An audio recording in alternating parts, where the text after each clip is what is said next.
Tumatagal, humahaba ang public hearing sa Kongreso tungkol kay Mayor Alice Goo ng Banban Tarlac.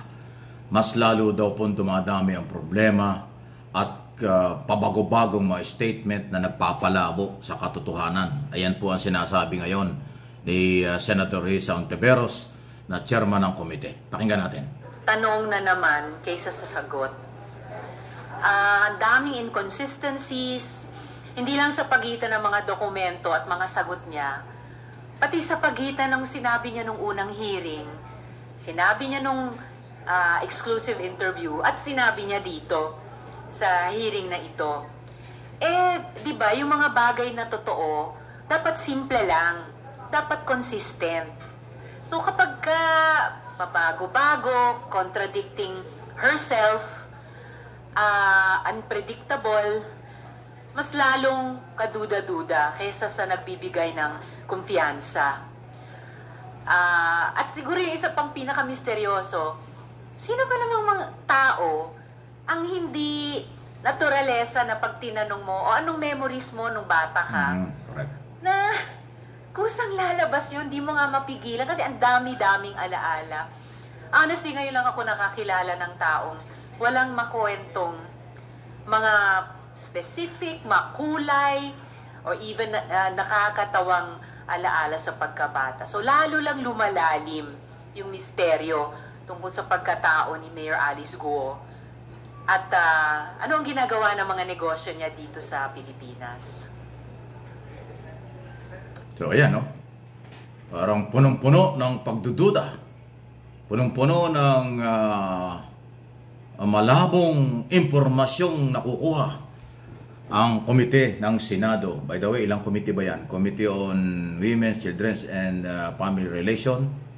At saka may kaugnayan pa yata sa foreign relation yan. Kung ano man, kasi nga po ang pagdududa rito kay Mayor Goo ay baka daw espiya. Baka daw may mga illegal activities na business dyan sa Tarlac. At yung kanyang ama ay mukhang gusto rin imbitahan ng Senado dahil kaduda-duda rin ng kanyang napakaraming mga travel na maabot ng 16 hanggang 18 na travel taon-taon, China, Philippines, China at kung saan-saan. Baka daw yung negosyo ay illegal.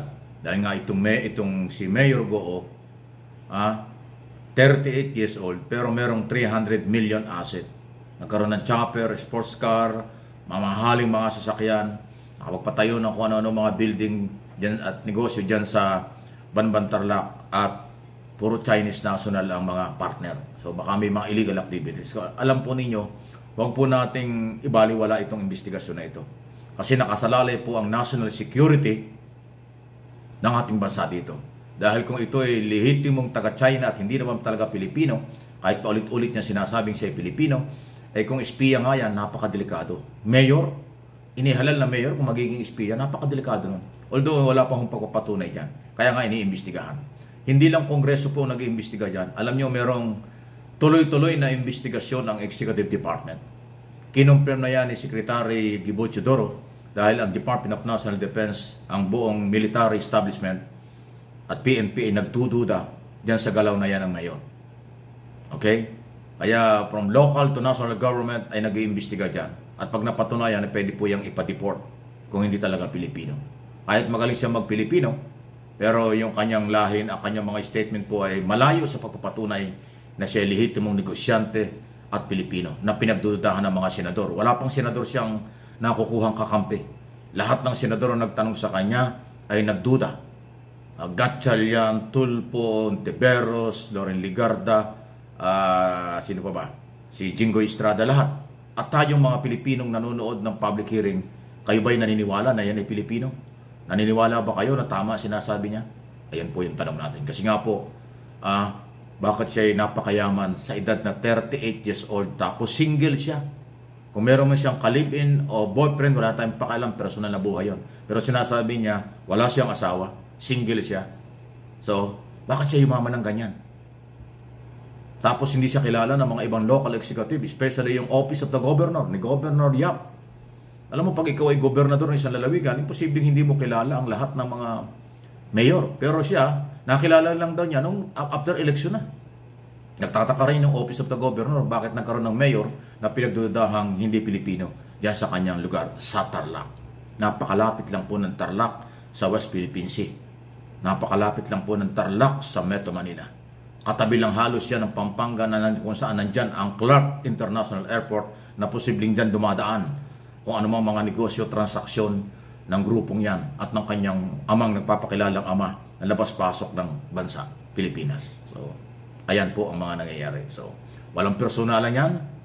Ang issue ay kailangang harapin. Sino man ang kanyang kapartner sa negosyo. Kasi yung isipin mo, trabaho ang negosyo niya ay mag-alaga lang ng baboy. Tapos nagkaroon ng 300 million asset. Ngayon po, meron tayong problema sa baboy, di ba? Matagal nang meron problema ang ASF tayo. Nakakasakit yung mga baboy. O pag maraming negosyanteng Pilipino na yun ang business bumagsak. Dahil nga sa ASF na tinatawag. Yung flu, yung nakakasakit ng mga baboy. Siya, parang hindi niya naapektuhan yan. Tapos kanyang kalaki ang asset. Wow! Parang ka hindi magdududa. Hindi naman niya pwedeng gamitin ang pera ng bayan ng Banban. Bawal yan. Pangalawa, bago lang siyang mayor. 2022, halos 2 taon pa lang siyang mayor. Paano nakapagtayo ng maraming building dyan?